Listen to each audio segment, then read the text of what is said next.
በአዲስ አበባ ህወሓትን የሚቃወም ሰልፍ ሊደረግ እንደሆነ ተሰምቷል።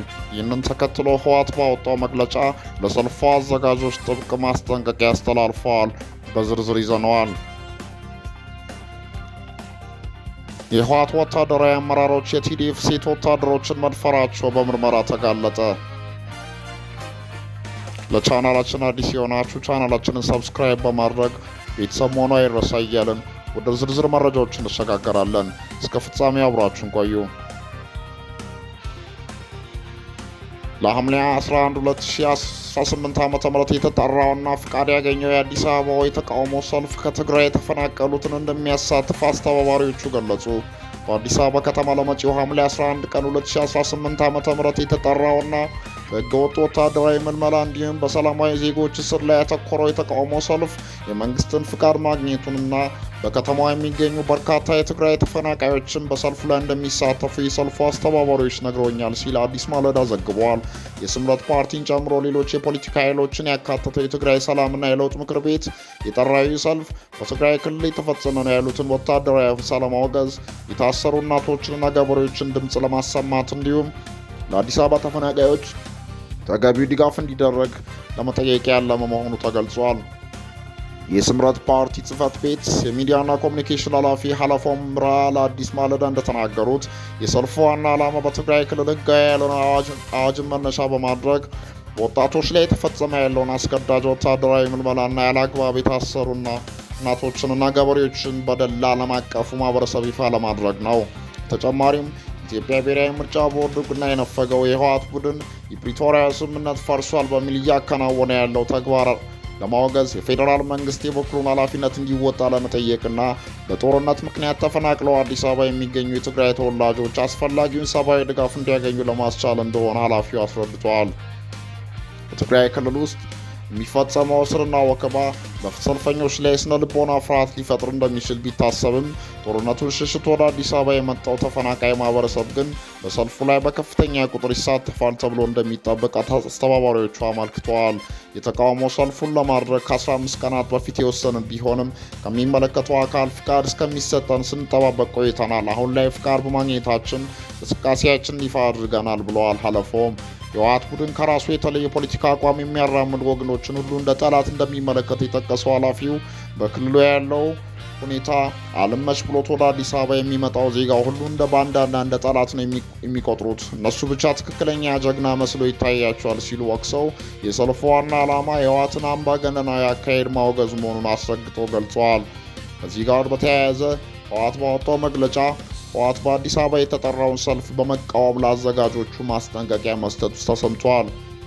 በሚቀጥለው ቅዳሜ የትግራይ ተወላጆች በአዲስ አበባ ሰላማዊ ሰልፍ መጥራታቸውን መዘገባችን ይታወቃል።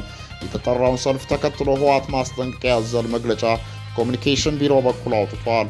ኢትዮጵያን መንግስት ጄኖሳይድ በመፈጸምና ለመፈጸም በመዘጋጀት የሚከሰው መግለጫው የስርዓቱ ተላላኪ ሲል የጠራቸው የትግራይ ተወላጆች የትግራይ ህዝብን ብሔራዊ ጥቅምና ፍትሐዊ ትግል ያነጣጠረ ሰልፍ ለማካሄድ ደረት እየመቱ ነው ብለዋል። አክሎም ይህ ሰልፍ የብልጽግና መንግስት ያቀደውን ጥቃት የሚደግፍ ነው በማለት ኮንነዋል።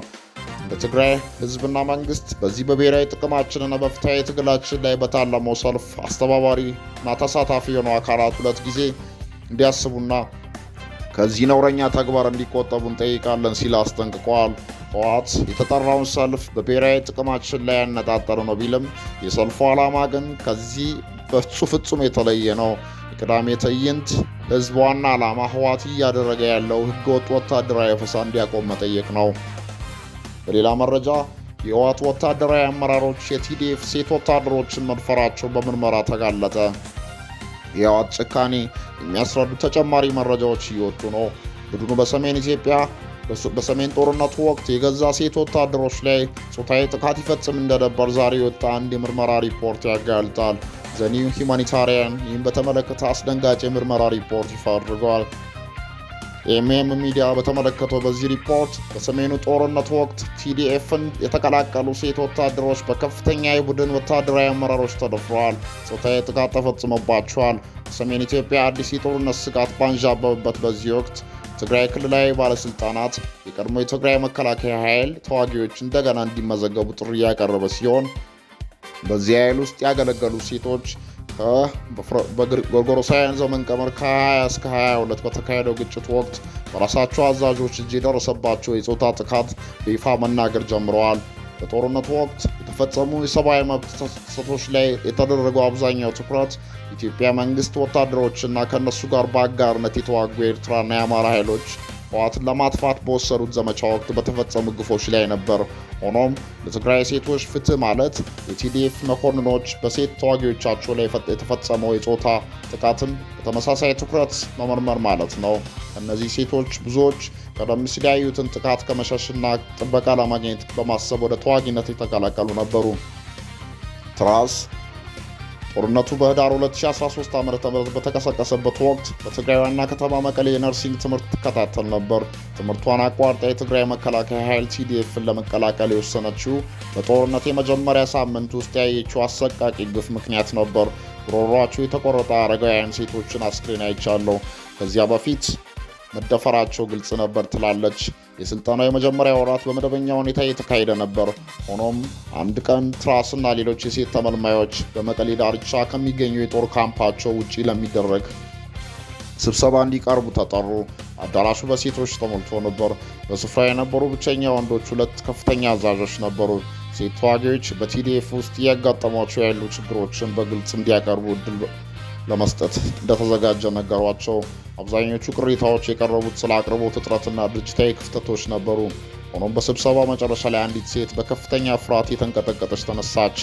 እሷ እንደተናገረችው አንድ ኮሎኔል ሴቶችን ወደ ክፍለ ጦሩ እየመለመለ ነበር።